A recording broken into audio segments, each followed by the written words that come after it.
Welcome to the Catholic Life Coach Podcast. My name is Carla Fitz. I'm a certified life coach, wife, and mom of two beautiful little girls and a handsome little boy. My hope for this podcast is to support and empower other Catholic women to live their most authentic life, to share life coaching tools from a Catholic perspective in order to help you live a more fulfilling and aligned life filled with peace, joy, and abundance. Let's get started. Hello, my loves, and welcome to this week's episode. I am so excited. Today, I am bringing on a new friend, and I am just so blessed for these new women that God is bringing into my life and our life because they're getting to be here in the podcast and sharing their message with all of you. And it's just such a blessing. Today, I want to introduce you to my new friend, Laura. Please introduce yourself and tell us who you are and what you're all about. Hello, friends. My name is Laura Jean. I am so happy to be here and chat with you all. I come from Buffalo, New York, and I am just so happy to be here. I've studied theology and psychology, and I just love the space that you all have here in developing your personal lives and just growing closer to the Lord in all of it. So I'm super excited to be here. I love it. Oh my goodness. Laura has been popping in my life, like just through everything, social media. You just keep popping in my life. And I'm like, I need to meet this girl. There's just something about you that God was like, reach out, please reach out. Okay, it's time to reach out. And I'm just so glad that I reached out and we got to meet because it's just, yeah, I just want you to share with the listeners your story and what it is you're doing for women. And that'll tell them the reason why I was so attracted to you. Yeah, I love that. Well, thank you for inviting me on to tell my story. So I grew up in a lovely Catholic home and family, and I saw really strong Catholic marriages all around me, and I knew that that's something that I would want one day.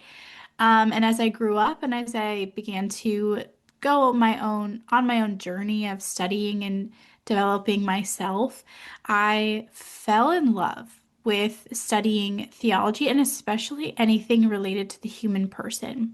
Mm. And what I found was that there is such a depth of understanding that the church has about our lives, about how we were created, that the world just does not have. Mm. And so I wanted to have it all figured out. You know, as a young adult, I wanted to have my vocation figured out, my timeline. I wanted to really understand my worth, all of that good stuff. And what I really wanted to feel was really to feel chosen, not only by our Creator, because that's, we know that He chose us, He made us from all of time, but to really be chosen by someone in particular, and we can really build a life and a family together. And the world has lots of things to say. And I found that as I was leaning into figuring all of this out, I was just being more confused, to be honest. And I tried to make sense of it on my own, and I just couldn't. And so when I met the writings of particularly John Paul II and his work with the human person and his work with theology of the body especially, it really cracked open in me this like eureka moment of like, oh, wait a second. This is where we have to come back to really understand to where we're going.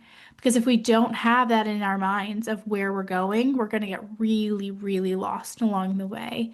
And so I studied, I healed, I got mentorship, I just dove into this world and started to become the woman that I always wanted to be. Yeah. That was really truly such a gift. And so now I have this clarity and I have this confidence and this peace around who I was created to be, and I'm looking to hand that on to other people in a similar situation. My whole ministry mission, my business started around this idea of really meeting people where they're at before they get married and help them understand what a true gift and a responsibility marriage is Yeah. so that they can build really strong, lasting marriages, to really combat the issue that we're seeing in the world with so many marriages failing Mm. on the front end by being proactive. And so that's really where my heart lies, and really just taking what I've learned, taking the formation that I've received, and turning around and handing it back on to people in a similar situation as me, or who are also searching for these things, to really give them this fruit that I was able to receive and see that transform their lives. Yeah. I love that so much. That was actually the message that I was so madly in love that you share too, which is something I say all the time is God created us for a purpose, Mm, on purpose for a purpose, right? Like we were made on purpose. We have a mission in this world and we need to become the person that He is calling us to be and that we truly desire to be. Because I think what happens is we think, well, those desires in our hearts was just something we want, but truly the desires in our hearts, especially those deep rooted desires, are there because God placed them there. And it's not mhm. so much about the goal ultimately, it's about the person you're becoming. That's why I love so much what you were Yeah. saying, because this is the journey you are in, right? Like I'm in a different situation where I have been married for almost 10 years this year, which is crazy. And we've been together for 13. And you are in this moment in the life that I was in when I was in my 20s, right? Like waiting for the right guy. And I remember being to be fully vulnerable over here, being like, I want this guy, but I was not dating. Like nothing was coming to me. And then now, as I see it as a married woman, I'm like, I'm so grateful that I didn't because the world, like you said, is so noisy Mm, and there's so many opinions on how things should and should not be. And God blessed me with not dating much at all and just blessing me with my husband. And I'm grateful for that. But like what I would love to hear from you is this moment that you're in the waiting. mm, I want to see your perspective. Like in the waiting, what has God in all this journey shared with you? What is the purpose of this moment? mm. Share a little bit of that. That's such a powerful question, because I really feel like that is a question that most people have, but so few have the language to ask. Mm-hmm. And so I'm so glad you asked that. There are so many lessons in this season that I've learned and that I try to hand on to others. Yeah. One of them being really just reframing this whole idea of a waiting season. Have you ever been in a waiting room? Yes. Right? Like I'm like envisioning like a doctor's office, Yeah. and the chairs are uncomfortable, and like probably 100 other people sat in them, and you're like, I don't really want to touch anything. The walls are kind of bare. If there is, art on them, it's like really weird. And there's like an exit, and then there's the door to get let in, and you're just kind of stalled, right? And the worst is when the doctor's like, come in early. Make sure you're here 15 minutes early, and then they're 45 minutes late. So you're just like sitting there for like so long. And I feel like so often we have this idea, the world tells us that if we are in this season before you're married and you're not super dating all the time or like living with somebody, that this is what your life looks like, that it's a waiting room and you are just stalling out and there's just no movement. You're Yeah. just stuck. And what I like to look at it instead of that is a training ground.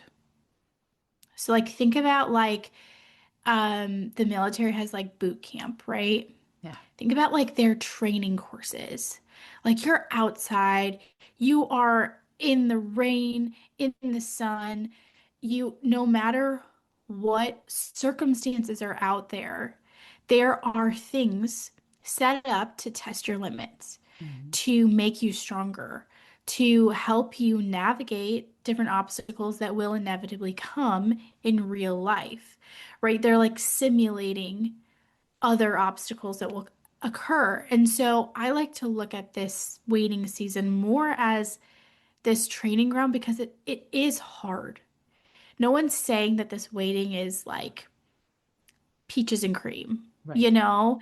Hmm. And it really is hard work.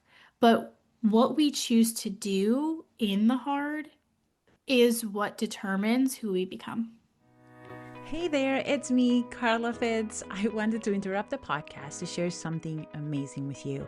If you have been feeling the nudge in your heart to reconnect with yourself and God in a deeper way, I want to personally invite you to something truly special.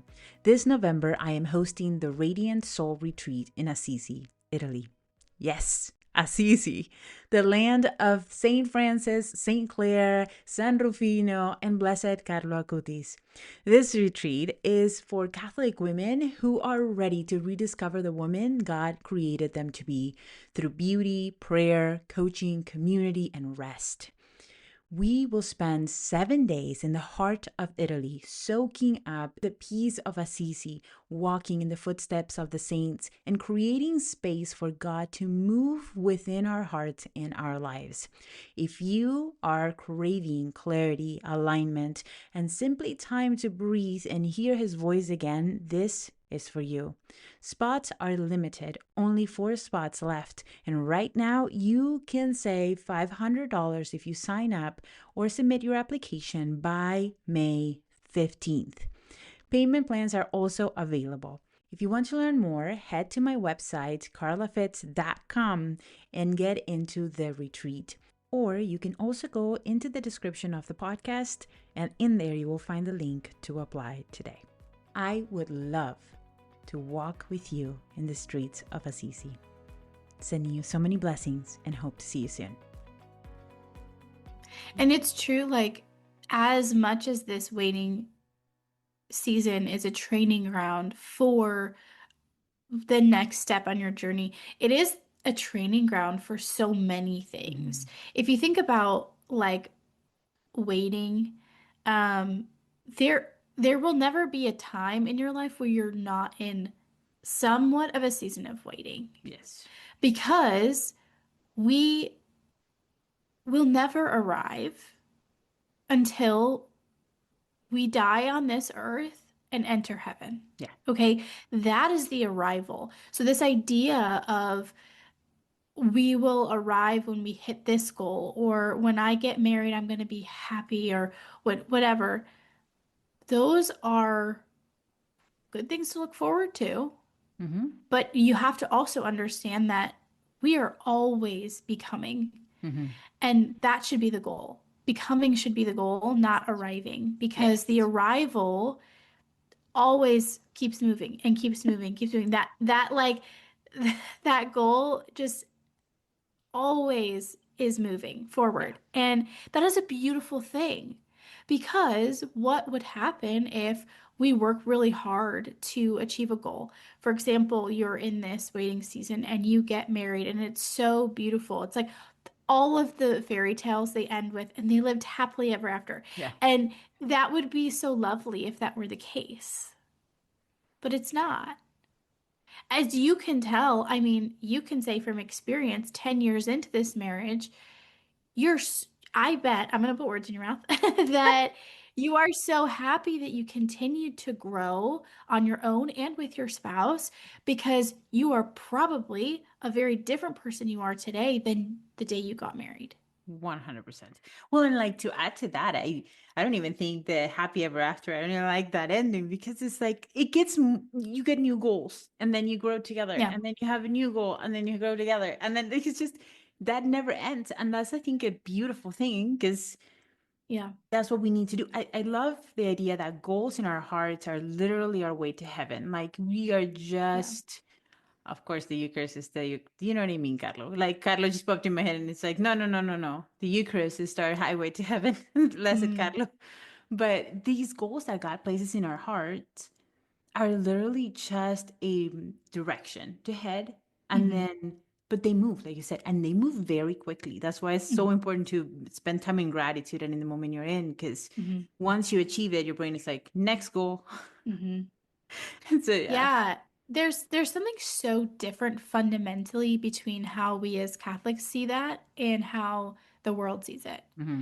Because the world sees success as like you have to fit into this particular box. Like someone found this route. And so now you have to learn how to fit your life into this route to achieve success. It's like mathematical equations, like this Yeah. plus this equals this. Well, we as Catholics have this really rich understanding that God created all of us super unique. Hmm. And that is such a beautiful thing. It also tells us that no two paths to heaven is going to look the same. Yeah. So that's where not only our desires come into play, but also our experiences, our preferences, our personalities, the things that we are taught, the things that we naturally are. And it's kind of like the spice of life, Yeah. right? Because if we weren't all different and our paths weren't all, intersecting and beautiful and creating this masterpiece that the Lord has created in all of us, then we'd be like robots and Yeah. we'd be so boring. And if, you don't fit into this box, then you're going to be completely unfulfilled. Well, that's the message that the world is sending us. If you don't follow this thing, if you don't get, you know, for a long time it was if don't get married because if you get married then you'll be unhappy. And now it's well, wait a little bit, go and have your relationships with people, and then by the time you're like 35, if you're not married by then, oh well, then you missed your Yeah. chance. And it's like, I'm sorry. Yeah. No. Where is the individuality there? Where Yeah. is the space to let God work? Yeah. Yes. This is something that I struggle myself with, like business, because I'm seeing it in a different lens, but it applies to everything because Yeah. no matter where we're at and what season, that's why I love that you said we are all in a waiting period, no matter where we're at. Like we're Yeah. always waiting for something and always growing into something different, right? But there is this idea that there is a perfect how. And this is what I coach my Mm-hmm. clients so much on is letting go of the how, because we have no idea how our businesses will flourish, where our clients exactly are going to come from, or when they're going to come from. When you are in this process of co-creating, which is what I like to call it, right? It's just the world is like, no, we just need to make it happen. And I'm very much, and when we started our conversation, I'm very much in like, let's just let God do his thing Mm-hmm. and see how it goes, because it always goes much easier and way better than when we are trying to Mm-hmm. make it happen. And I think this is the mistake that the world is constantly telling us. It's like there's a perfect way. There's a right and wrong way. Mm-hmm. And in this life of ours is just the opportunity to trust where God's leading us versus Mm-hmm. pretend that we know that the better how. Mm-hmm. You know? Yes. And to be very clear, we're not saying that there isn't a right and a wrong way, because also Mm-mm. we do believe that. No, no, no, no, no. That's not what I meant. But, right, but within that right way, there are several Yeah. avenues, several.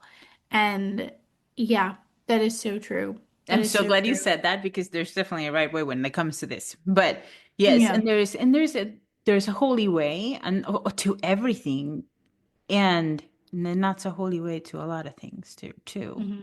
That's why, like, what were you saying?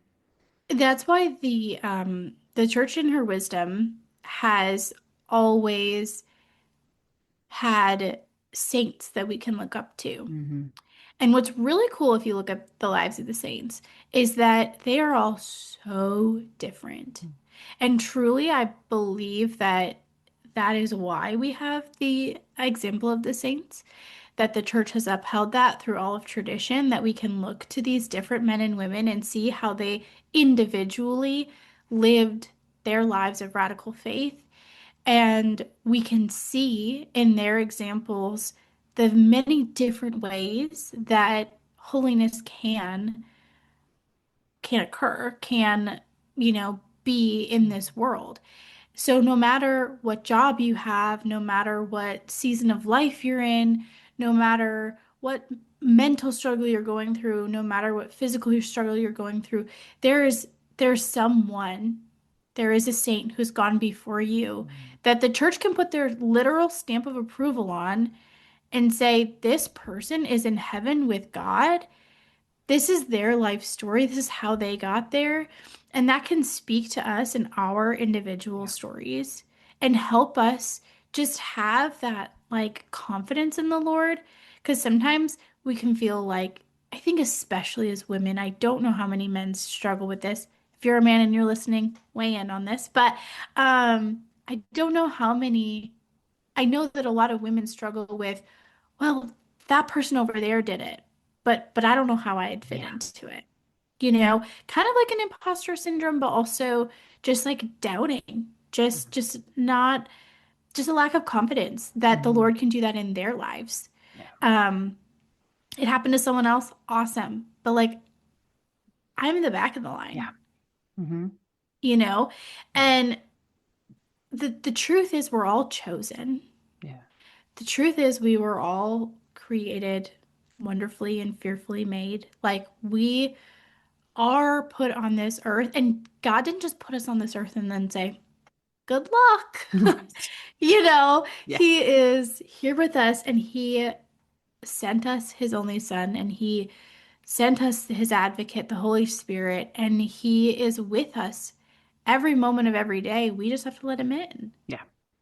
And the saints give us that insight into how many different ways that can look. Yeah.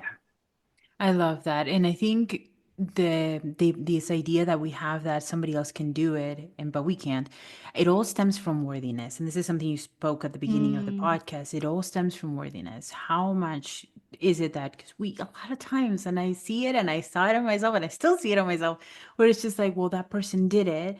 But it's because, yeah. they have this quality and that Yeah. qualification, but I do not.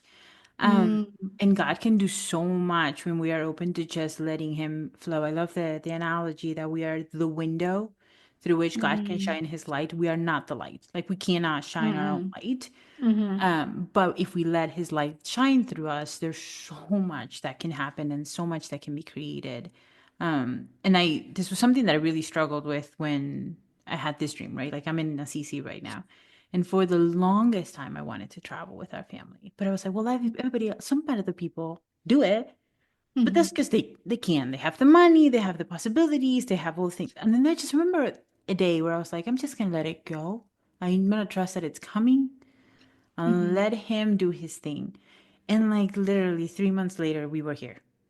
Like it wasn't even a long mm, time. It mm. was a quick change, but we were just allowing it to come through and happen. Yeah. We disqualify Yeah, ourselves so so many much. times. And from so many different things, from the gifts that He wants to give us, from the ways that He wants to work in our lives, we take ourselves out of the equation and say, not me, not me. Not me. There's no way. How could that be? Yeah. You know?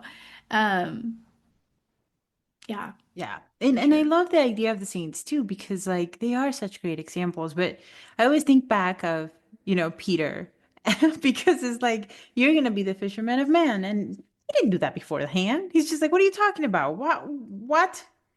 And that's kind of how we feel. That's how I feel when God calls me to do something. I'm always like, are you sure? Because I don't know. I don't know that I'm your woman. But he Yeah. moves and he gives us what we need when we need it. It's just I think we just want to have everything again. It's the control thing and the Yeah. am I worthy of receiving such thing or not? And Hmm. just knowing that that worthiness was given to us. I love also that God did not go and create all these babies and say, okay, you're worthy, you're not, you're worthy, you're not. Like, Yeah. can you imagine? Yeah. Yeah. Yeah, I love that. Regina, I want you to share a, an advice for women who are in the season that you would love for them to know, and maybe something that they can implement in their life.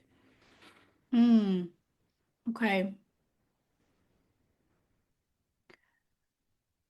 I just, I know that in a lot of these seasons, whether you are in truly in a season of waiting for these desires to be fulfilled, or you've seen some of these desires be fulfilled already in your life, and yet you are still feeling restless. Um, Wherever you find yourself, you you are seen in that. I know so often it can feel like we are the only ones and that no one truly sees the suffering that we're going through in those moments. But I can say with complete certainty that the Lord sees you in that. He doesn't just, you know, create us and let us go. He has his watchful eye on us. And sometimes that can be creepy, but like truly in a beautiful way, he knows what's going on. Yeah. He knows what's going on in our hearts. And he is such a good father that that pain that you feel, the disappointment that you feel, he feels it tenfold. All the parents out there can tell you, when your kid gets hurt, the parent hurts, Yeah. and so just seeing how much we're hurting, the Lord not only sees us in that and is like, cool, you're down there hurting, but he's like with us in Hmm. that suffering. So you are seen and you are known and you are loved in that. And if I could sit down with every single person and hold their hand and really look into their eyes and tell them that and have them believe that, I would 100%. Yes. Because it's vital. It's vital Hmm. for us to not feel like we are alone in these journeys, that nothing is too big for him, that no suffering is too big for him, Yeah. that we are chosen by him and we are loved by him. I love it. Yeah. Could you share something, I don't know if an exercise or maybe a prayer that you like to do that in this season of time of Mm. life? Yes. There is a prayer that was written by someone very cool, very holy. It's called the Suchipe prayer. And I was listening to the Hollow Easter challenge, and they were praying that every day, and it was really beautiful. Before I knew what that prayer was, I wrote my own kind of thing, and I Hmm. would say this every single day, and I really feel like um, this could be helpful for Yeah. people. And it's just very simple. I said, Lord, I give you my heart, and I want you to replace it with your heart for me and your will so that what I want, you also want. Mm. Just Love it. very simple, like this prayer of surrender, but uh, it's life changing. I Use it with love that. caution. I'm gonna start doing that for me. I love that. Yeah. That's Yeah. perfect. Thank you. Oh my goodness. You are so brilliant and have such a beautiful heart. And I want you to share your mission with listeners, like what it is you are doing, how you can help them, and then also where they can find you. But then I also want to ask you the two questions at the end of the interview before afterwards. You go for it. Yeah. Yeah. So, I do lots of different things. Really, the heart of it, though, is really helping you become who you were created to be so that you can live the life that you were created to live. And that can look like a lot of different things. In this world post-COVID, I'm really focusing on community and live events so that we feel like we're not alone because Yeah. we're not. And that's one of the biggest lies that the devil has been just promoting these last couple of years, that we are alone in our struggles and we're not. And so I do a lot of live events, and you can check it all out on my Instagram, Let's Be Saints Co., or also my website, letsbesaintsco.com. And that's all updated and there for you. I love it. Thank you. Okay, I also Yeah. want you to share your favorite saint and your favorite quote with us. Okay. Favorites are so hard for me because I'm like, I can't pick one. But one of my favorite saints is John Paul II. And he's just a brilliant, beautiful man. And he had such a heart for women and young people. And that's really what speaks to me the most, is that he was such a shepherd. He was such a shepherd. Um, so that's really beautiful. And um, one of my favorite quotes that really speaks actually into what we were talking about today is from St. Joan of Arc. And she says, act and God will act. Hmm. And I just think so many times we're given the advice, or we think in our heads that the waiting season is stagnant and that we don't have to make any decisions or we don't have to move. But truly, in those seasons, we are still meant to act. We are meant to act on the things that God is putting in our hearts and continuing to do the things that we know are the best things to do. Mhm. So act and God will act. And I think that that's such a great quote for what we talked about today. I love it. That is perfection. I love that quote too. That she Yeah. is awesome. Thank you so much for coming on. And you guys go check her out. She's amazing, the sweetest, and so, so brilliant. Thank you, Laura, for coming. Thank you so much and have a great day, everyone. Thank you so much for listening. If you are ready to dive deeper into creating an aligned life with God at the center of it all, I want to invite you to a one-on-one consultation call with me. This is your chance to explore what is possible for you and to take the next step towards living with more clarity, peace, and joy. Sign up today. The link is in the description. I also want to invite you to leave a review if you have been enjoying these episodes, and make sure to share it with a friend. That way God can reach more and more amazing Catholic women. All right, until next time, God bless.